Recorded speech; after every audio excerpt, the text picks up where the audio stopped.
자, 오늘 배울 거는 얘들아 2차 방정식이에요. 3학년 때는 2차 방정식, 원래 우리가 중학교 1학년 때는 1차 방정식이었고 중학교 2학년 때는 연립 방정식이었고 중학교 3학년 때는 2차 방정식을 풀 건데 일단 2차 방정식이 정확하게 뭔지 개념 설명부터 잡고 들어갈게요. 2차 방정식은 최고차가 2차인 하나의 방정식을 의미하는데 방정식은 얘들아 등호가 있고 미지수가 존재를 해야 우리가 방정식이라고 불렀어요. 그래서 2차 방정식의 x제곱이 가장 크고 1차 상수는 0 이런 형태로 놓는 게 바로 2차 방정식입니다. 자, 그래서 2차 방정식은 얘들아 해를 갖는다, 근을 갖는다, 풀어라 이건 1차 방정식과 다 똑같아요. 1차 방정식도 방정식을 풀어라, 해를 구해라 이 말은 다 x의 값을 구하라는 얘기랑 똑같기 때문에 2차 방정식도 해를 구하세요, 근을 구하세요, 풀어라 이거는 다 같은 말로 x 값을 구하세요 라는 말이에요. 그래서 이제 2차 방정식을 풀이하는 방법은 첫 번째 인수분해를 가장 먼저 해주실 거예요. 그래서 인수분해가 되는 아이들을 오늘 배울 거야. 그래서 인수분해로 x의 값을 찾아내는 걸 첫 번째 시간 때 배울 거고요.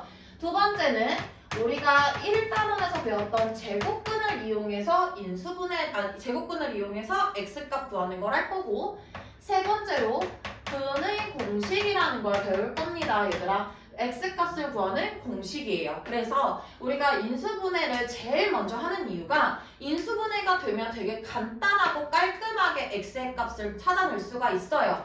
근데 인수분해가 안 되는 경우는 2번과 3번을 이용해서 문제를 푼다. 그래서 오늘은 인수분해를 이용해서 2차 방정식의 해를 구하는 걸 들어가 볼 거예요. 자, 선생님이 예를 들어서 x제곱 플러스 4x는 0이라는 식을 써놨어요. 우리가 방금 전까지 했던 게 이렇게 가리면 인수분해를 할 수 있게끔 나오는 식이죠. 그래서 좌변을 인수분해를 할 건데 공통 부분이 x로 해요. 그래서 x 플러스 4는 0 이런 식으로 되는 거야. 그럼 얘들아 잘 봐봐. 얘는 x가 0이 돼도 곱하면 무조건 0이죠. 또는 x 플러스 4가 0이 되면 무조건 0이지. 그래서 얘는 x는 0이고 x 플러스 4가 0이 되려면 x는 마이너스 4가 돼야 되는데 귀찮다고 쉼표를 쓰면 틀려요. 얘들아 쉼표랑 또는이랑은 완전히 다른 개념이지 쉼표라는 건 둘 다 이게 돼야 된다라는 뜻이고 또는이라는 말은 둘 중에 하나만 돼도 식은 성립한다라는 뜻이에요. 그래서 x가 0이 되던지 x가 마이너스 4가 되면 둘 중에 하나만이라도 0이 되는 경우는 무조건 다 0이니까 쉼표가 아니고 귀찮아도 무조건 또는으로 쓰셔야 돼요. 얘 별거 아니어도 얘들아 쉼표로 나중에 서술형에 쓰면 무조건 감점 요인입니다. 선생님 말 꼭 기억하세요. 자, 두 번째 것도 좌변 한번 인수분해 해볼까요? x-1, x-6 이렇게 해서 인수분해를 하면 얘가 0이 나오던지 얘가 0이 나오면 돼요. x-1이 0이 되려면 x는 1이 나오면 되고 또는 x-6이 0이 되려면 x는 6이 되면 됩니다. 답을 이런 식으로 써주시는 거예요. 자, 그래서 지금까지 풀었던 두 개의 2차 방정식을 봤더니 x의 제곱이기 때문에 x값이 두 개 나오는 게 룰이야. 근데 중근이라는 말이 나옵니다. 자, 요거를 항상 이 우변을 0으로 맞춰주셔야 해요. 그래서 얘를 이항시키면 x제곱 플러스 8x 플러스 16은 0입니다. 자, 얘들아 얘 인수분해하면 x 플러스 4 전체 제곱은 0입니다. 이렇게 놓을 수가 있죠. 선생님 그러면 x가 마이너스 4밖에 나오지 않습니다. 근데 보통 2차 방정식이기 때문에 x값이 두 개가 나와야 되는데 x가 하나밖에 나오지 않았어요. 그래서 여기에 반드시 중근이라는 말을 써주셔야 합니다. 그래서 중근이라는 건 중복된 근이다. 그래서 중근이라는 쓰는 순간 마이너스 4가 두 개구나 라고 생각할 수 있다라는 거 기억하세요. 자, 얘도 풀어보자. 9x제곱 마이너스 12x 플러스 4는 0입니다. 자, 얘 인수분해하게 되면 3x 마이너스 2의 제곱은 0입니다. 이렇게 완전 제곱식으로 인수분해가 돼요.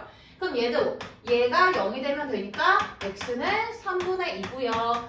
똑같은 근을 갖고 있습니다. 중근입니다. 이렇게 표시를 하시는 거예요. 그래서 얘들아 꼭 기억해야 되는 게 중근을 갖기 위해서는 반드시 이런 형태가 돼야 중근을 가질 수가 있어요. 우리가 이런 형태를 뭐라고 부르더라? 완전 제곱식이라고 부르죠. 완전 제곱식이어야만 x가 중복된 근으로 나올 수가 있다. 꼭 머릿속으로 기억해 두세요. 자, 그럼 대표 유형 한 번씩 풀어보도록 할게요. 자, 861번을 볼 건데 2x 제곱 마이너스 ax 마이너스 2a 플러스 1은 0이에요. 자, 한 근이 x는 1이다 라고 되어 있거든. 자, x가 1이야 얘들아. 근데 여기에서 선생님이 엄청나게 강조를 할 거예요.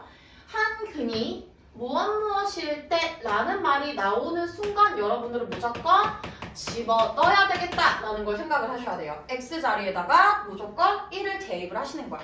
다시 한 번 더. 한 근이 무엇이다 라는 말이 나오면 엄청 중요해요. 무조건 x 자리에다 집어넣는 거야. 그럼 x 자리에다 1을 넣으면 2 빼기 a 빼기 2a 더하기 1은 0이니까 a 값은 1이 나와요 얘들아. 그렇기 때문에 a 값은 1입니다. 이렇게 구할 수 있는 거예요.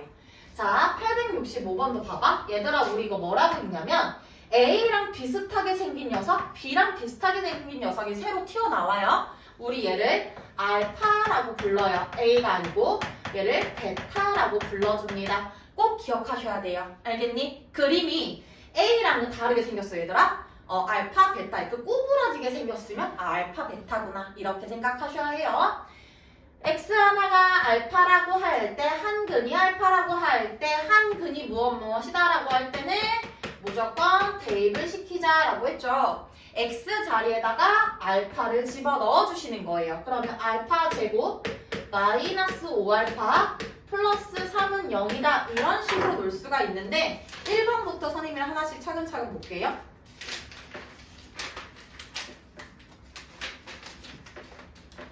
자, 1번을 보면은 알파 제곱 마이너스 5알파 플러스 3은 0이다 맞죠? 자, 2번 봐봐.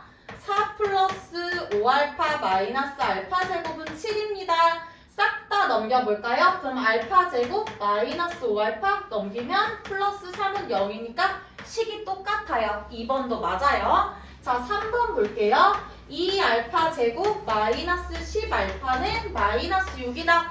2로 나눠 볼게. 알파 제곱 마이너스 5알파 넘기니까 플러스 3은 0입니다. 식이 다 똑같죠? 3번도 맞아요. 자, 4번 보세요. 3알파 제곱 마이너스 15알파 넘기니까 플러스 5는 0이거든? 얘들아 이거 3으로 약분도 안 되고 5로 약분도 안 돼요. 식이 다르죠? 틀린 거는 4번이다. 이렇게 찍어주시는 거예요. 자, 이번에 874번을 볼 건데 읍스 둘 다 하나는 A인데 둘 다 B라고 적어놨네. 자, 하나는 A예요. 얘들아 봐봐. 3x 제곱 마이너스 2x 마이너스 1은 0 인수분해하자. x 3x 1 1 이렇게 들어가는 거죠. 자, 어차피 이렇게 곱하면 마이너스 얘는 플러스 돼야 되니까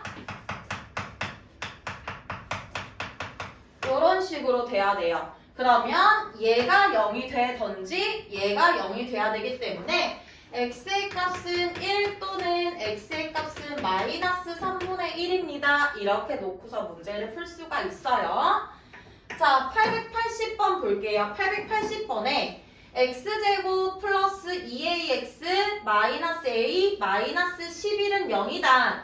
근데 여기서 한 근이 x는 마이너스 2다 라고 되어 있어요. 그럼 한 근이 마이너스 2이기 때문에 뭐 하자고요? 대입시키자고. 한 근이니까 x자리에 대입을 시켜요.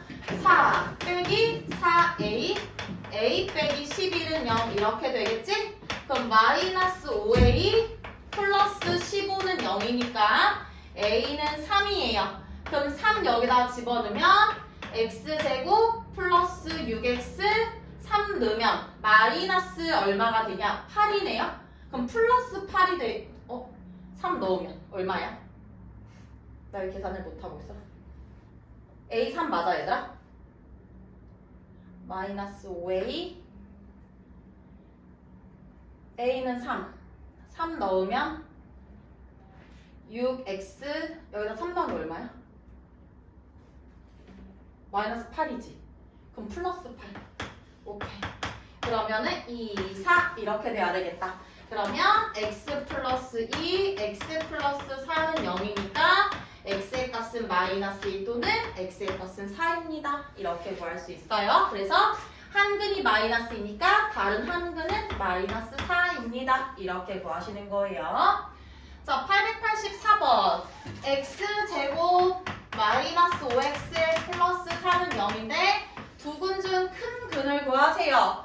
자, 그러면 x 마이너스 1 마이너스 4 x 마이너스 1 x 마이너스 4가 0이니까 x의 값은 1 또는 x의 값은 4가 나오겠지. 그럼 두 개 중에 큰 근이 누구야? x는 4야. 그러면 얘가 x는 4가 한 근이라고 했으니까 4를 대입해요. 16 마이너스 4 마이너스 a는 0이니까 a는 얼마입니다? 12입니다. 이렇게. 그래서 그냥 인수분해를 제대로 해주셔서 x값 구하고 한 근이 무엇이다 그냥 집어넣어주기만 하면 되는 거야. 이번 거는 어려운 거 없어요, 얘들아. 자, 891번에 중근 나왔네요. 자, 중근은 완전제곱식 형태로 돼야 합니다. 기억해보자. 완전제곱식이 돼야 돼, 얘들아. 그러면 여기 가운데가 2란 말이야? 그럼 우리가 절반의 제곱으로 이 상수항을 구할 수 있어요. 꼭 적어 놓으세요, 얘들아.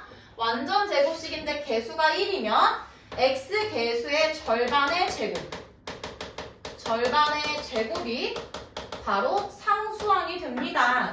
즉 2의 절반은 1, 1의 제곱도 1, 1이 5-2k입니다. k 값은 2가 돼야 돼요. 그래야 집어넣으면 x제곱 플러스 2x 플러스 1은 0이 되기 때문에 x 플러스 1 전체 제곱은 0으로 바뀌겠죠. 그래서 중근이라는 말이 나오면 완전제곱식을 생각을 해야 되는데 얘가 완전제곱식이 되려면 x제곱의 개수가 1이어야 하고 그리고 x의 개수의 절반의 제곱이 바로 누가 돼야 된다? 상수가 돼야 된다. 굉장히 중요하니까 꼭 체크해서 적어두세요. 이따가. 자, 마지막 897번 공통근을 구하세요. 얘들아, 얘 인수분해하면 x 플러스 2, x 플러스 5는 0이니까 x는 마이너스 2, 부호 반대가 돼야 되지 0이 돼야 되니까 또는 마이너스 5 이렇게 돼야 되고 얘는 x, 5x, 3, 2 안 되고 2, 3 해보자. 여기에 플러스 여기에 마이너스가 와야 더하면 플러스 7이 나와요. 자, 괄호 쳐서 끄집어내면 x 플러스 2, 5x 마이너스 3은 0이기 때문에 얘도 0, 얘도 0 이렇게 돼야 되는 거지. 그러면 x는 마이너스 2 또는 x는 5분의 3이야. 그럼 두 개의 x값 중에서 공통인 건 누구예요? 마이너스 2죠. 그거를 공통인 x값 공통근이라고 부릅니다. 그래서 두 식의 공통근은 x는 마이너스 2입니다. 이렇게 쓰시는 거예요. 이해됐어요? 그래서 오늘 배웠던 2차 방정식은 얘들아 인수분해가 정확하게 잡혀 있어야 문제를 풀 수가 있어요. 인수분해를 모르면 2차 방정식 자체를 풀 수가 없어요, 얘들아. 왜? 좌변을 계산을 했을 때 인수분해가 무조건 돼야 되거든요. 이해됐지? 그래서 오늘은 인수분해를 정확하게 잡아야 되는 거. 두 번째로 한 근이 x값이 무엇이다 라고 했을 때 무조건 x자리에다 집어넣어주는 거. 세 번째, 완전제곱식이 되기 위해서는 x제곱의 개수가 1이면서 x개수의 절반의 제곱이 상수가 된다라는 거. 세 가지만 체크하면 오늘 거 끝나는 거예요. 이해됐어요? 명월 저거 한 번만 꺼줄 수 있니? 저 빨간 버튼 눌러주시면 돼요.